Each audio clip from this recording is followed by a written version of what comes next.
Welcome back to my Facebook and YouTube channel. भाई, Champions League at it best. आप Champions League से इससे ज़्यादा क्या एक्सपेक्ट कर सकते हो। आज जितनी गेम्स हमें देखने को मिली उसमें जोन जोन सी टीम्स एक्सपेक्टेड थी कि अपने मैचेस जीतेंगी, फेवरेट थी वो टीम्स ऑलमोस्ट सारी की सारी अपनी गेम्स हार गई। रियल मैड्रिड देख लो, बायर्न म्यूनिख देख लो, एटलेटिको डी मैड्रिड तो अगेंस्ट बेनिफिका तो बुरी तरह से पिल चुकी थी। 4-0 वो हारे। सिर्फ जुवेंटस और लिवरपूल का गेम ऐसा रहा है जहां पर ये दोनों टीम्स कह सकते हैं कि वो फेवरेट टीम्स थी, उन्होंने अपने मैच निकाले। अदरवाइज बायर्न म्यूनिख अपना गेम हार गई, रियल मैड्रिड अपना गेम हार गई। और अगर आप चैंपियंस लीग का टेबल उठाकर देखो तो हमें यही एक्सपेक्ट हम लोग कर रहे थे कि टॉप 8 के अंदर बायर्न म्यूनिख होगी, आपको टॉप 8 के अंदर real Madrid, Barcelona, Manchester city जैसी टीमें नजर आएंगी। लेकिन यहाँ पर कहानी बिल्कुल उलटी हो चुकी है। और यहाँ पर जो टॉप 8 टीम्स अगर मैं आपको बताऊं या वो टीमें आपको बताऊं जिन्होंने अपनी दोनों गेम्स जीती है तो भाई आप हैरान हो जाओगे। डॉर्टमंड इस वक्त टॉप ऑफ द टेबल है। ब्रेस्ट 2 गेम्स जीतकर सेकंड पोजीशन पे है। बेनिफिका ने भी 2 गेम्स जीती हैं, थर्ड पर है। लेवरकुसन 2 गेम्स जीत कर फोर्थ पर है। लिवरपूल ने भी दोनों गेम्स जीत लिए हैं। अस्टोन विया भी अपने दोनों गेम्स जीत चुकी है और जुवेंटस भी अपनी दोनों गेम्स जीत चुकी है। तो ये आपकी टॉप 7 टीम्स हैं। और 8वें नंबर पे मैच सिटी है, एक जीती है वो मैच और एक मैच ड्रॉ हुआ है। तो इसका मतलब ये कि भाई बार्सिलोना, बायर्न म्यूनिख और रियल मैड्रिड को बहुत ज़्यादा जो है ना वो मेहनत करनी पड़ेगी टॉप 8 फिनिश करने के लिए। और बारसा और बायर्न के मैच की जो अब वैल्यू है वो और भी ज़्यादा बढ़ चुकी है, क्योंकि बायर्न अपना गेम हार चुकी है, बारसा अपने गेम हार चुकी है। तो अब ये दोनों टीम्स जो हैं वो बेसिकली अपना अगला मैच हारना अफोर्ड नहीं कर सकती, क्योंकि टॉप 8 जो है वो प्रायोरिटी रहेगी इन बड़े क्लब्स की। अब बात कर लेते हैं भाई मैड्रिड के साथ हुआ क्या। तो भाई कार्लोस एंसेलोटी ने मेरे अपने ख्याल में ना वो बहुत ओवर कॉन्फिडेंट थे। ठीक है, समझ में आया कि अम्बापे इंजर्ड थे और एक्सपेक्टेड नहीं था कि यार वो इंजरी की वजह से 2-3 हफ्ते के बाद आएंगे, लेकिन आज वो स्क्वाड का हिस्सा थे, बेंच पे बैठे हुए थे और हम यही एक्सपेक्ट कर रहे थे कि शायद उनकी ज़रूरत नहीं पड़ेगी। तो आपने एंड्रिक को स्टार्ट करा दिया, रोड्रिगो को आपने बिठा दिया, मुझे ये बात समझ में नहीं है। आप बहुत ज़्यादा ओवर कॉन्फिडेंट हो गए थे। उसके अलावा टीम देखा जाए तो वही टीम थी, ज़्यादा कुछ चेंजेस हो नहीं सकती थी।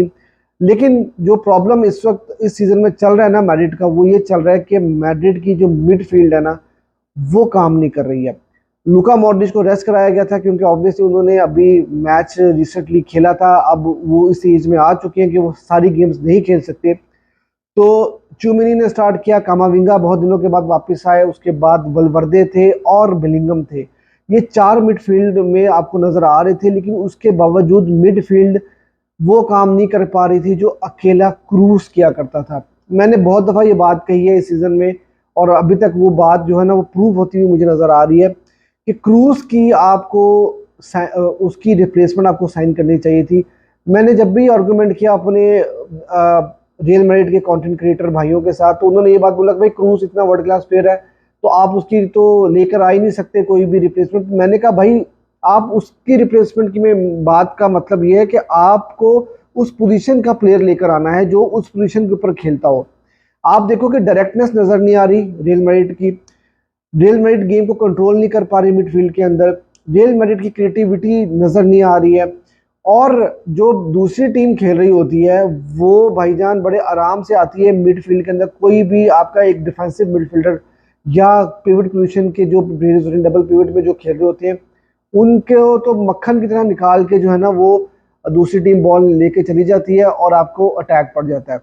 मतलब रियल मैड्रिड ने इस पर बहुत बड़ी गलती की है कि उन्होंने क्रूज की रिप्लेसमेंट को साइन नहीं किया। मेरे ख्याल से बहुत ओवर कॉन्फिडेंट थे पेरेज भी और कार्लोस एंसेलोटी भी, क्योंकि पिछले सीजन्स में हमने देखा है कि उनके बड़े बड़े प्लेयर्स छोड़कर गए हैं और उन्होंने कॉप अप किया, वो चैंपियंस लीग भी जीतते रहे, ला लीगा भी जीतते रहे और उन्होंने सोचा कि शायद इस सीजन में भी ऐसा ही होगा। लेकिन उनको ये बात सोचनी चाहिए थी कि क्रूज उनका इंजन है और जब इंजन नहीं होगा तो गाड़ी कैसे चलेगी।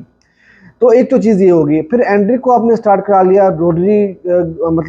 रोड्रिगो को आपने स्टार्ट नहीं कराया, वो चीज़ मुझे समझ में नहीं आई। और दूसरी चीज़ है कि लील को भी अगर बात की जाए तो उन्होंने बहुत अच्छी परफॉर्मेंस दी है यार, उनसे हम क्रेडिट नहीं ले सकते क्योंकि उन्होंने बिल्डअप बहुत अच्छा किया। प्रेस बहुत अच्छा किया।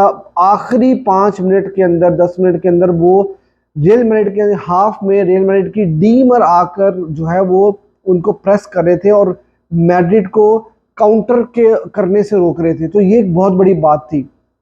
तो बहुत ज़्यादा उनके मैनेजर ने रिस्क लिया था और वो उसमें कामयाब भी हुए।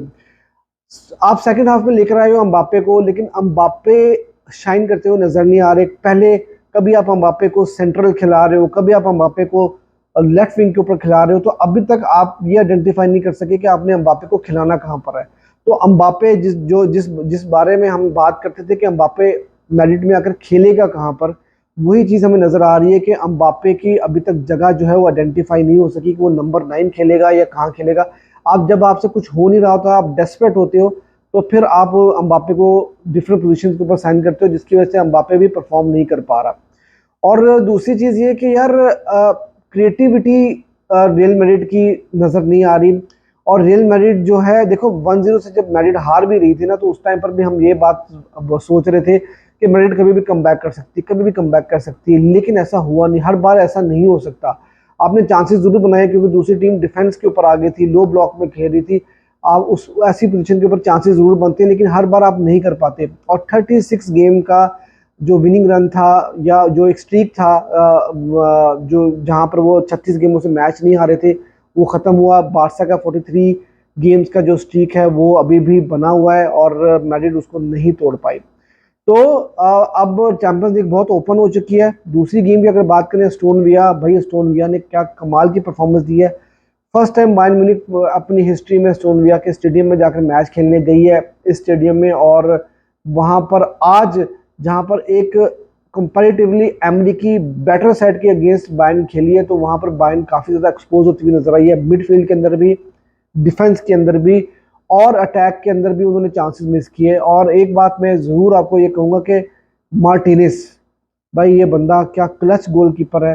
अर्जेंटीना के साथ चाहे वर्ल्ड कप हो, कोपा अमेरिका हो, पेनल्टी शूट आउट्स हो, और यहाँ पर अगेंस्ट बायर्न म्यूनिख उसने क्लच मोमेंट्स के ऊपर वर्ल्ड क्लास सेव्स करके अपनी टीम को मैच जिताया। और स्टोन विला इस वक्त 2 गेम जीतकर जो है वो टॉप 8 के अंदर बनी हुई है। तो यार चैंपियंस लीग जो जो जो एक एक्साइटमेंट लेकर आती है ना, स्पेशली न्यूट्रल फैंस के लिए, वो एक्साइटमेंट वो लेकर आ गई हुई है। और इस वक्त जो बड़े बड़े नाम हैं फुटबॉल की दुनिया के, बड़े बड़े क्लब्स हैं, उन सबको इस वक्त जो है ना वो एक दफ़ा पानी उन्होंने पी लिया हुआ है और अब उनको एक दफ़ा होश के नाखून लेने पड़ेंगे। और अगली गेम बहुत ही इंपॉर्टेंट होने वाली है क्योंकि बारसा बायर्न का गेम वो इस कॉन्टेक्स्ट के अंदर बहुत बड़ा गेम होगा। बायर्न के साथ साथ मैड्रिड की भी अब बड़ी गेम्स आ रही हैं, लिवरपूल के अगेंस्ट भी उन्होंने खेलना है। तो अब यहाँ से चोक जोन से भी टीम करेगी, उसके लिए मुश्किलात होती चली जाएंगी। मैं ये बात मानता हूँ कि बड़ी टीम्स टॉप 24 में ज़रूर क्वालिफाई कर लेंगी, लेकिन टॉप 8 के अंदर क्वालिफाई करने से बहुत ज़्यादा एडवांटेज हो सकता है। लेकिन जब ये बड़ी टीमें ही टॉप 8 में क्वालिफाई नहीं करेंगी, तो आपको बड़ी टीम्स के अगेंस्ट ही खेलना पड़ेगा जो टॉप 8 की टीम जो फिनिश करेंगी। तो क्योंकि बड़े नाम तो यही होंगे ना, मैड्रिड, बारसा, बायर्न, अगर यही एटलेटिको डी मैड्रिड अगर यही क्वालिफाई नहीं करेंगी टॉप 8 के लिए, तो टॉप 8 की टीम को इनके अगेंस्ट ही टाई खेलनी पड़ेगी। लेकिन होगा ये कि 9th पोजीशन और 21st पोजीशन की जो टीम होगी उनके आपस में जब मैचेस होंगे तो वहां पर बड़ी टीम जो है वो एलिमिनेटेड भी हो सकती हैं। तो यार मज़ा आया। चैंपियंस लीग जो है वो बहुत मज़ा करा रही है इस टाइम के ऊपर, टेबल के ऊपर गेम्स फंसी पड़ी हैं। और आपका क्या ओपिनियन था, आप क्या समझती हो कि कहाँ पर कार्लो एंसेलोटी जो है वो परफॉर्म नहीं करवा पा रहे अपनी टीम के साथ, कहाँ पर बायर्न की टीम जो है वो लैग कर रही है? क्योंकि बायर्न ने अभी रिसेंट गेम लेवरकुसन के अगेंस्ट बराबर किया था और इसी तरह रियल मैड्रिड ने भी जो मैड्रिड डर्बी है उन्होंने बराबर की थी। और जहाँ पर उनको कुछ कंपैरेटिवली बड़ी टीम्स के अगेंस्ट जब खेलना पड़ा तो दोनों टीम्स ने पॉइंट्स भी ड्रॉप किए और अपनी गेम्स चैंपियंस लीग में हारी भी हैं। तो अब आपको क्या लगता है कि वो इनका फ्यूचर क्या होगा और क्या ये टीम्स कमबैक कर पाएंगी? क्या इन्होंने ट्रांसफर मार्केट में सही प्लेयर्स को उठाया कि नहीं उठाया? Do let me know in comment section. और अगर आपको वीडियो अच्छी लगी हो तो वीडियो को लाइक जरूर करना, और चैनल अगर अभी तक आपने सब्सक्राइब नहीं किया तो मेरे चैनल को जरूर सब्सक्राइब कर देना।